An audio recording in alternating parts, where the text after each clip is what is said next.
এক অফিসারের কাছে তার কর্মচারী ঘুষ নিয়ে আসছে 10 লাখ টাকা। কয় লাখ টাকা রে ভাই? মাসটার নাম হচ্ছে রমাজান মাস। মাসটার নাম কি?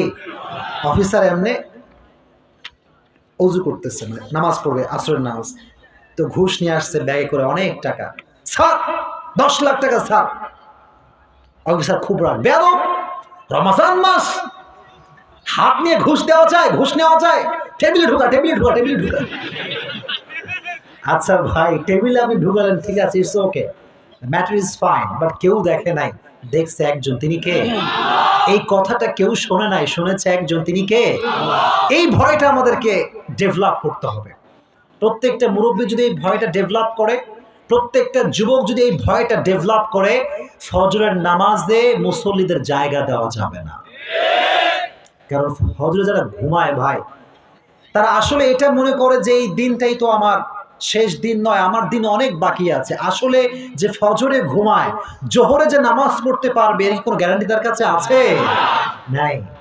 ফজরে ঘুমাও, জোহরে তোমার জানাজার নামাজ উঠতে পারে।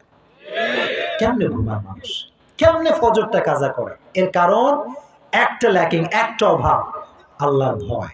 অভাবটার নাম কি? আল্লাহর ভয়। আচ্ছা, যেটা বলছিলাম, সেদিনও বললাম এই কথাটা, সেদিন কোথাও সিরাজগঞ্জের মাটিতে বলেছিলাম যে এটা একটু হক কথা বড়, দেখবো আপনি ঠিক বলেন কিনা। শুধুমাত্র অফিসাররা ঘুষ খায় না, হুজুররাও ঘুষ খায়।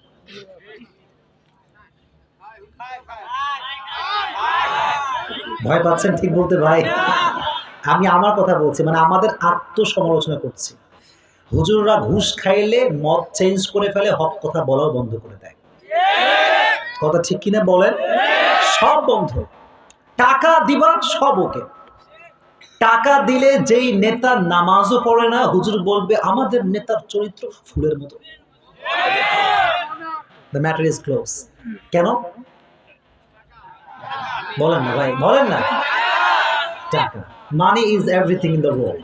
টাকা দিবা সব চেঞ্জ হয়ে যাবে, টাকা দিবা শত্রু বন্ধু হয়ে যাবে। ওই সেদিন আমি সিরাজগঞ্জে বলছিলাম যে, রাগ করতেছেন আপনারা সবাই? কথা কি বোঝা যায়? আগেই বলেন ভয়টা রাখবো একজনের, তিনি কে? পাকিস্তানের একজন যুবক মুফতির কাছে আসছে, এসে বলছে হুজুর এক মাসালা পুছনা থা আপসে, একটা মাসলা জানতে চাই। বলে কি যুবক বলো? বলে যে मैंने अपनी बीवी को 3 तलाक दे दिया। কয় তালাক দিছি ভাই? क्या कोई तरीका है हलाल करने का? হুজুর কোনো একটা তরিকা তো হবে মুফতি সাহেব, একটু ভাবেন। মুফতি সাহেব বলে বাবা দোয়াও চাই, মাফও চাই, কোনো তরিকা নাই। তোর বউ হারাম তো হারাম, আজীবনও হালাল হবে না। বহুবার যুবক প্লিজ হুজুর कोई ना कोई तरीका तो होगा, প্লিজ প্লিজ প্লিজ। মুফতি সাহেবের একটাই উত্তর, নো। উত্তরটা কি? এত আওয়াজ আসছে, জোরে বলতে হবে উত্তরটা কি? যুবক সর্বশেষ যখন ব্যর্থ, চেয়ারটা অনেক ছোট রে ভাই, যুবকটা এমনি করে পকেটে হাত দিছে, হাত দিয়ে কোনো কথা নাই, কোনো আওয়াজ ছাড়াই এমনি করে পকেটে মানি ব্যাগটা বের করছে। বের করে বেশি না, 500 টাকা নোট বের করছে। मुफ्ती साहब क्या फतवा चेंज हो सकता है? क्या चेंज हो सकता है? তো মুফতি সাহেব যখন টাকাটা দেখছে বলে ছেলে পেলে বুঝে না, বদমাইশ, দে দে দে, একটু ভেবে দেখি কি করা যায়, দে দে দে দে। তো বলছি বাবা কি বলছিস? টাকা টাকা টাকা টাকা। টাকা পাওয়ার পর কি বলছি বাবা বল? बोले हुजूर मैंने अपनी बीवी से कहा तुझे भी 3 तलाक और तेरी फैमिली को भी 3 तलाक, तो 14 গোষ্ঠী 3 तलाक। হুজুর বলে নেভার লুজ হোপ, টেনশনে কোনো কারণ নাই, তো তালাক হয় নাই, তো তালাক। যুবক তো অবাক, কি আবার হুজুর তালাক হয়নি মানে? How come it possible? আপনি একটু আগে বললেন হারাম হারাম হারাম, কোনোদিন হালাল হবে না, আচানক হালাল কেমনে হয়ে গেল? বলে বাবা তুই তো আরবি বুঝিস না। তুই কি বুঝিস না? তো আরবি কেন হুজুর, এইটা কেন? বলছে আরবিতে আসলে হুজুররা এখানে ভালো বুঝবে। এই যে হেদায়েত সানি একটা কিতাব আছে, এখানে একটা বাব আছে, বাবুত তালাক। तो ये जो तलाक है ना, इसके आखिर में जो हरफ है या काफ है, इसका लफ्ज ये होगा तलाका। এটা হবে কি ভাই?